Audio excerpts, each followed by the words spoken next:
Hi, this is Scott Garibay, and today we're going to talk about Dungeons & Dragons 5th Edition, and we're going to talk about what lessons as Dungeon Masters we should be taking away from this Russia-Ukraine situation, and how we model this in our Dungeons & Dragons 5th Edition games, and how player characters should be considering the role of citizen soldiers. All right, so let's jump into this.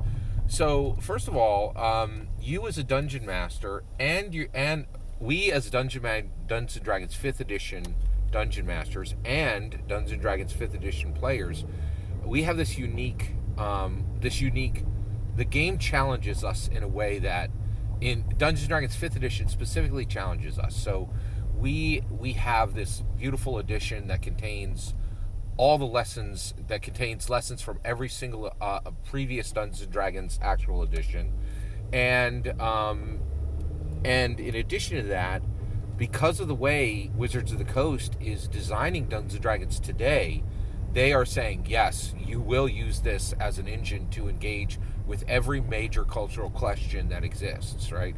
So we're doing all the, we're honoring Gary Gygax, we're connecting to every edition of the game, through 5th edition, right?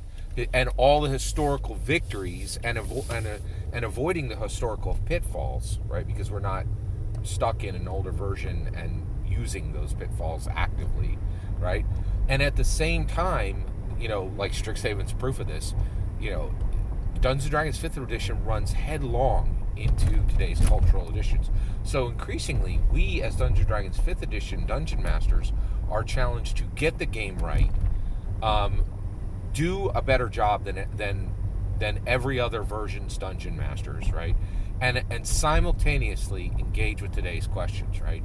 So there's a huge question right now is, how do we deal with citizen soldiers in Dungeons & Dragons 5th edition, right? So specifically, as a Dungeons & Dragons 5th edition dungeon master, you have the following situation. You have this is a bog standard situation. It's been in virtually every single D&D campaign, right?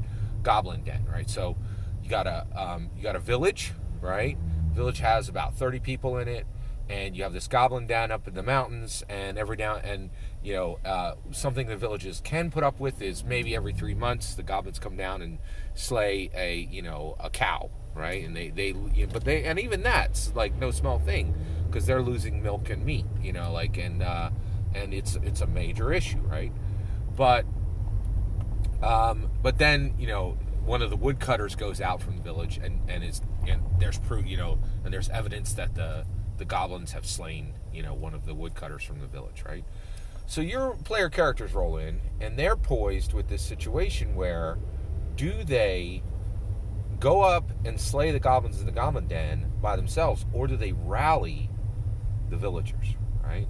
So the reason why we're thinking about this right now is there is a very, very real cultural question for Americans, and that is, what is the support? What are we going to do for Ukraine, right?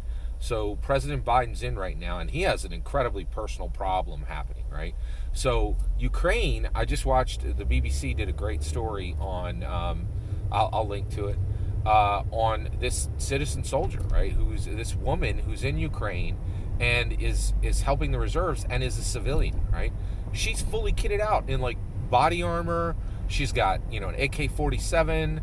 She's got a combat helmet, right? Like, from a D&D perspective, she's a villager, right? Like, this isn't a soldier. This is a woman who is saying, I don't want to see so basically, everybody's just looking back, and this is very recent history, 2014, okay? Russia rolled on Crimea and just took it, right? Like, so, and Russia did that because we had a dove president, Obama. I voted for Obama twice. I think he was a fantastic president. But this was a very embarrassing and really, shockingly problematic, he watched while Russia took Crimea, right? Like, and that was embarrassing for him. It was embarrassing for the role of presidency historically. It was embarrassing for America, right? Like, we're supposed to be involved and not allow allies to just be taken, right? Like, so Ukraine, this whole situation right now, Biden's sending weapons and ammunition. He's sending And he just put on high alert 8,500 U.S. troops, right? U.S. troops show up in your country, man. That is no small thing. It's a big deal, right? Because you don't know when it's going to end, right?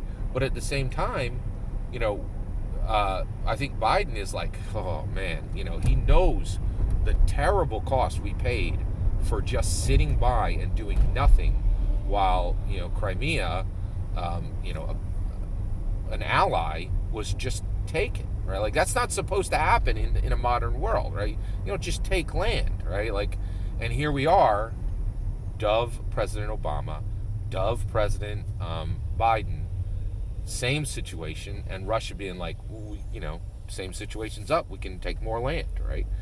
So, and now Biden is in this position where he says, hey, do I put the American people in harm's way to make sure that this terrible thing doesn't happen again, right? So we as Dungeon Masters and Dungeons & Dragons 5th Edition Dungeon Masters, and we as Dungeons & Dragons 5th Edition players, we can and should model this in our current game, right? Now, why? Why should we do this? Well, we're challenged to, right? Like, if and you could see it constantly, like the Dungeons & Dragons 5th Edition design team is saying actively, we're telling stories about identity, we're telling stories about about preference, we're telling stories about gender, and we are definitely, look at D&D's Twitter, they're all over politics, right? And that even flows into religious statements at times, right? Indirectly, right? And so they're like, this game is for answering today's questions and modeling out what's happening in our world, right? So basically, should you as a dungeon master, right, have the villagers say, we want to help, right? And then the players have to say, hey, listen, we could use your help. And they're not going to say this directly, but they're going to think about it. They're going to be like, oh yeah, I could use you as a hit point buffer. Like, pick up that hoe, farmer. Let's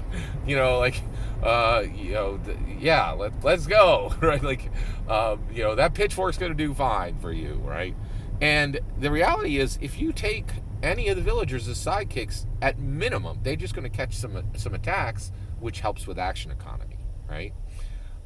So one, as Dungeons & Dragons 5th Edition Dungeon Masters, do we have the villagers say, hey, I'm not going to stand by and let a bunch of adventurers fix the problems that belong to my village. I want in. I want to help, right? And we're also putting into their position saying, hey, you're a farmer and a woodcutter. You don't know anything about, combating goblins. You guys stay here, right? Like, and then deal with, like, having to push back somebody who wants to help personally. The other thing is players, right?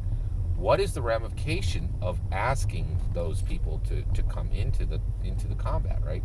So one, it absolutely is going to help you clear out that goblin den. There's no two ways about it. It's going to make the action economy better, and you're going to have a hit point blanket there, right? From the player character perspective. But the reality is, do you have a bad situation if all the villagers live? That's a no-brainer. That's a win, right? That's telling all the villagers, listen, next time this happens, you could just get, your 4 to 8 strongest people and go clear out the den yourself. That's a no-brainer. But if even one, right, if one son or daughter falls, right, that whole village is going to remember forever, that the village is they lost someone, to the Goblin Den fight, right? Now the reality is that may create a martyr, which again would just could attach a burning fury in that village, and they're like, we will never allow a den within 50 miles of our home, right? Like, we'll take care of it ourselves, right? And we'll lose more to do it. Or or is that going to put into the villagers' mind, hey, these adventurers came in, we helped them, and now Brenthor is buried 200 feet that way, from the village, and we all look at the stone every day and remember our horrible loss, right? And so I think this is, so the reason we would put this into our current Dungeons & Dragons game is making sure our empathy is active and vibrant, and informed, right? So we model out our real world to explore these issues rather than just being like the rest of the world where we listen to a news story and think, oh, I wonder what, like we can actually get very close and very active in these questions, and it makes the news more than just a spectacle point, right? It becomes questions of decision, and it becomes an active discipline, an active activity into empathy, right? Very powerful. We're challenged by Dungeons & Dragons 5th edition. And I really believe Dungeons & Dragons 5th edition is the only edition, and this is why I point to it as it should be your primary game.